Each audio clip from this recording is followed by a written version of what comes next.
When Barron Trump walked into a high-end restaurant, he didn't expect his MAGA hat to spark a public showdown. What happened next not only shocked the manager, but left an entire city talking and divided. It was a sunny afternoon in Los Angeles, the kind that tempts you to slow down and savor the day. Barron Trump, now in his late teens, had just wrapped up a quiet morning of reading and decided to treat himself to lunch. He chose La Terraza, a renowned restaurant known for its blend of sophistication and exclusivity, the kind of place where every table seems to hold a story. Celebrities, CEOs, influencers. He'd been there before, always enjoying the serene atmosphere and impeccable service. As he walked through the glass doors, Barron stood out, not just because of his stature, but because of the bright red MAGA hat perched on his head. He wore it with ease, the way one wears something they're comfortable with, not intending to provoke, but simply expressing a part of themselves. He was greeted by the hostess, a woman in her mid-30s with a polished demeanor, who seated him near a corner table. The restaurant wasn't crowded. A few diners sipped their wine and exchanged muted conversations. Barron opened the menu, his expression calm as he scanned for his favorite dish. He didn't notice the glances at first. A man at the next table nudging his partner, a couple of waitstaff whispering near the bar. But then the manager emerged. The man, mid-40s, sharp suit, sharp voice, walked briskly to Barron's table, his face tight with determination. "Excuse me," he said, loud enough to draw attention. "We have a policy against political apparel here. I'm going to have to ask you to remove the hat." Barron looked up, surprised but not rattled. He removed his earbuds and placed them on the table. "I wasn't aware of any policy like that," he replied calmly. His voice was steady, respectful, but firm. "It's written in our code of conduct," the manager insisted, gesturing vaguely towards the entrance. "We want this to be a neutral space for all guests." Barron tilted his head slightly, weighing his options. He glanced around. Some diners were pretending not to listen, while others openly stared. "I'm not trying to cause any trouble," he said, keeping his tone neutral. "I'm just here for lunch." The manager's stand stiffened. "You need to take the hat off, or I'll have to ask you to leave." Barron paused, his expression unreadable. Then, with a slight nod, he pushed his chair back and stood. "If that's how you feel, then I'll leave." The room fell into an awkward hush as Barron picked up his belongings. He left behind his untouched glass of water, walking out of the restaurant without another word. The door closed softly behind him, but the tension inside lingered, thick as smoke. Outside the restaurant, Barron paused for a moment, letting the warm California breeze brush against his face. He adjusted his hat slightly, as if reaffirming his choice to wear it, and took a deep breath.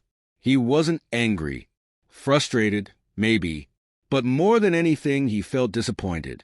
He had always been taught to treat people with kindness, even when disagreements arose, and this felt like a betrayal of that principle. Inside, the restaurant was abuzz with quiet murmurs. A waiter leaned in to whisper to the manager, "Do you think that was a good idea?" "That's him." "We can't make exceptions." The manager waved him off. "If we let him stay, it sends the wrong message. This is my restaurant, and I'll run it as I see fit." Meanwhile, Barron walked a few blocks down to a small public park. He found an empty bench and sat down, pulling out his phone. He began typing, first to his mother, letting her know what had happened, and then to a few close friends. He wasn't looking for sympathy, just clarity. Was he overreacting? Was the manager justified? Within minutes, replies started pouring in. One friend texted, "That's insane. They shouldn't have treated you like that." Another added, "You handled it better than I would have." As he scrolled through his messages, an idea began to form in his mind. He wasn't interested in revenge or a public showdown. Instead, he saw an opportunity, something constructive, something meaningful. If the restaurant wanted to avoid political statements, then why not highlight the importance of unity and understanding instead? Barron stood up, determination sparking in his eyes. He started making calls, his voice calm but filled with purpose. "Hey, I need your help with something," he said into the receiver, the first of many conversations that would set his plan in motion. Back at the restaurant, the atmosphere was uneasy.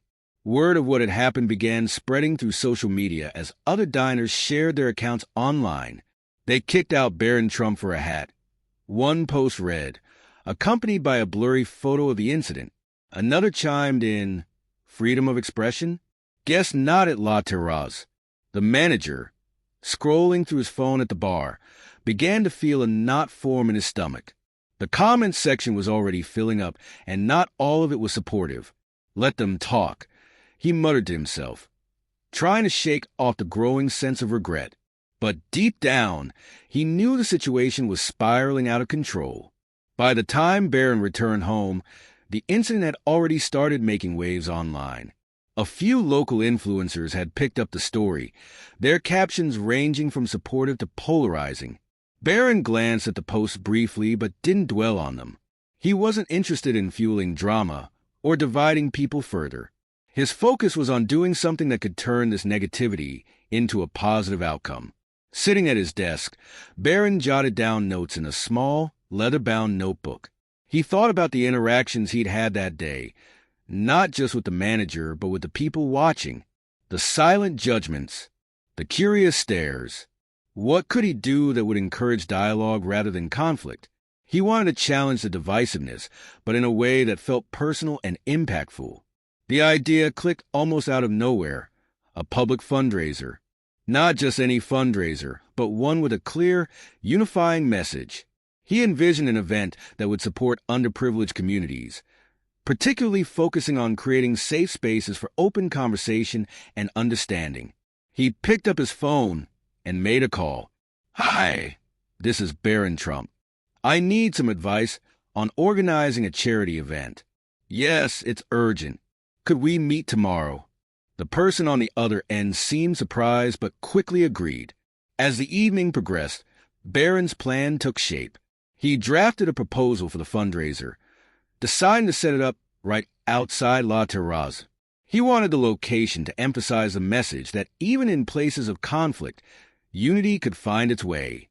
A close friend agreed to help with logistics, and within hours, the wheels were in motion. Meanwhile, at the restaurant, the fallout was intensifying. The manager's decision was no longer a private matter. It had become a public debate. News outlets began reporting on the incident, quoting eyewitness accounts. Some articles painted Barron as a victim of intolerance, while others defended the restaurant's right to enforce its policies. The restaurant's social media pages were flooded with comments.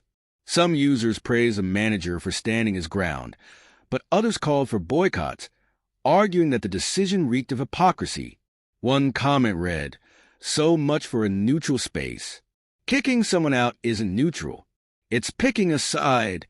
The staff at La Terrace could feel the tension.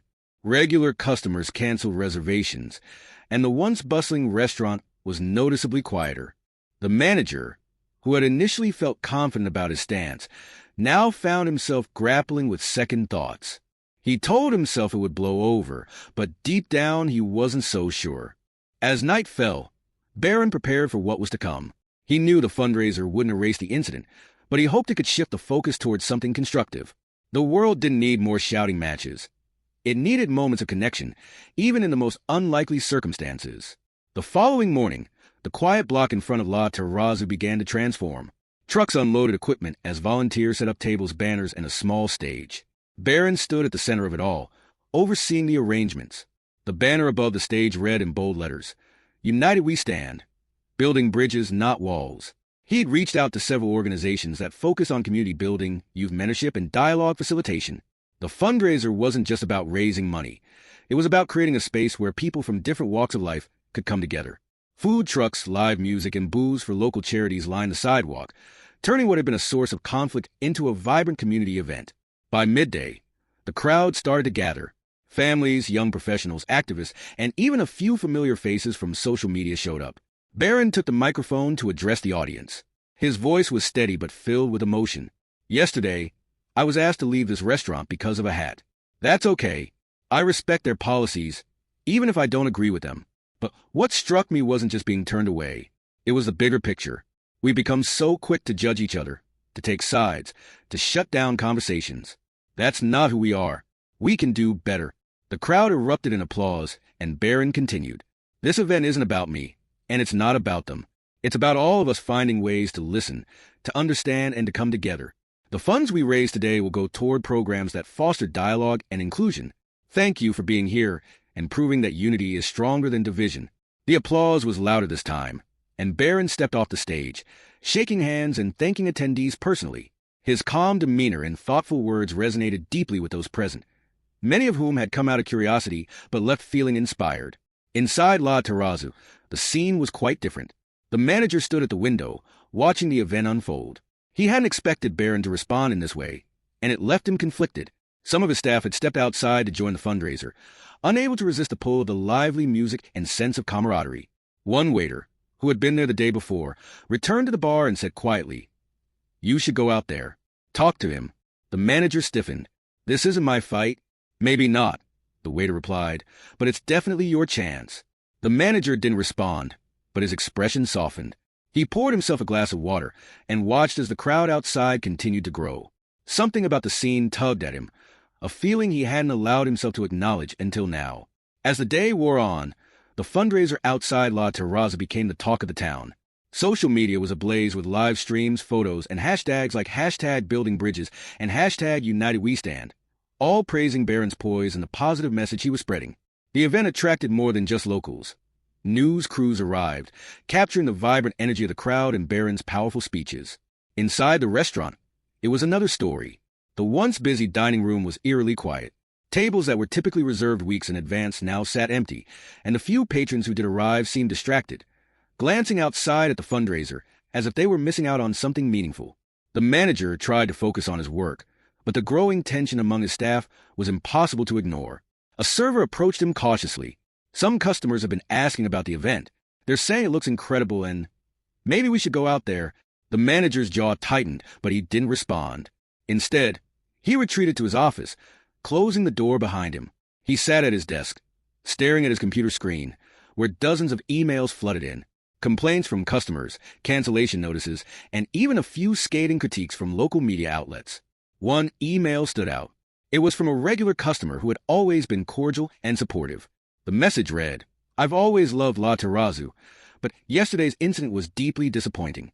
Kicking someone out for their personal beliefs isn't the neutrality you claim to stand for. It's divisive. I hope you'll find a way to make this right." The words hit harder than he expected. He leaned back in his chair, running a hand through his hair. Was he wrong? Had his decision really been about neutrality? Or was it about something else entirely? Something he didn't want to admit to himself? Meanwhile, outside, the event had reached its peak. A local jazz band played on stage. Children laughed as they painted murals at an art booth, and donation boxes overflowed with contributions. Barron was everywhere, shaking hands, listening to people's stories, and even posing for selfies. He radiated a calm confidence, but it wasn't smug or performative. It was genuine, the kind of composure that comes from knowing you're doing something that truly matters. As the sun dipped lower, casting a warm glow over the scene, a buzz rippled through the crowd. People turned toward the restaurant doors, where the manager had just stepped out. He hesitated on the steps, adjusting his tie nervously before making his way toward Barron. The crowd parted slightly, their chatter fading as they watched the two men approach each other. Barron saw him coming and offered a small, polite smile. He didn't flinch or step back. Instead, he extended his hand. The manager hesitated for a split second before taking it. "I'd like to talk," he said quietly, his voice almost drowned out by the noise around them. "Of course," Barron replied, gesturing toward a quieter spot near the edge of the event. They walked together, the crowd watching intently, but respectfully giving them space. Barron and the manager stopped near the edge of the event, where the music and chatter were softer, allowing them to speak freely. The manager's face, usually composed and commanding, now carried a hint of unease. He glanced at the crowd behind them, then back at Barron. "I need to start by saying I didn't handle yesterday well," the manager began, his voice low. "I thought I was doing what was best for my restaurant, for my staff, but I realize now that I made a mistake. I judged you, and I acted out of fear, not fairness." Barron listened intently, his expression calm but encouraging. "It takes courage to admit when you're wrong," he said after a moment. "Thank you for saying that." The manager exhaled, as if a weight had been lifted. Watching what you've done here today, it's humbling. You could have retaliated, turned this into a public attack on my business. But instead, you created something positive. That's not something most people would do. Barron smiled faintly. I don't think the world needs more anger or division. What happened yesterday could have just added to the noise. But I wanted to show that there's a better way. The manager nodded slowly. You did, and I'd like to support what you're doing here. If there's a way for me or the restaurant to contribute, I'd be happy to. Barron considered this for a moment before responding. I think the best way to contribute is to reflect on how we treat each other. Policies are important, but they should never come at the expense of kindness and understanding. Maybe La Terraza could host an event like this one, something that brings people together instead of pushing them apart. The manager blinked, clearly caught off guard by the suggestion, but then a small smile tugged at the corner of his mouth. I think that's a great idea. Let's make it happen. They shook hands again, this time with genuine warmth. The crowd, sensing the resolution, began to applaud. It wasn't the kind of forced, polite clapping one might expect. It was heartfelt, a sign that everyone recognized the significance of the moment. As the event wound down, Barron took the stage one last time to thank everyone who had come out to support the cause. He ended his speech with a simple but powerful message. We all make mistakes. What matters is how we choose to grow from them. Today wasn't just about raising money. It was about showing that even when we disagree, we can still find common ground. Thank you for proving that unity isn't just possible. It's necessary. The crowd erupted in cheers, their voices filling the air with hope and energy. As the sun set over Los Angeles, Barron stood with his friends and family, watching as the last of the attendees trickled out, carrying with them not just memories of the event, but the message it represented. The story leaves us with a reminder that conflicts, big or small, don't have to end in bitterness or division. By choosing grace, understanding, and proactive solutions, we can turn even the most challenging moments into opportunities for connection and growth. Thank you for watching. Please do not forget to subscribe, like, and share for more stories to tell. Remember that you are loved.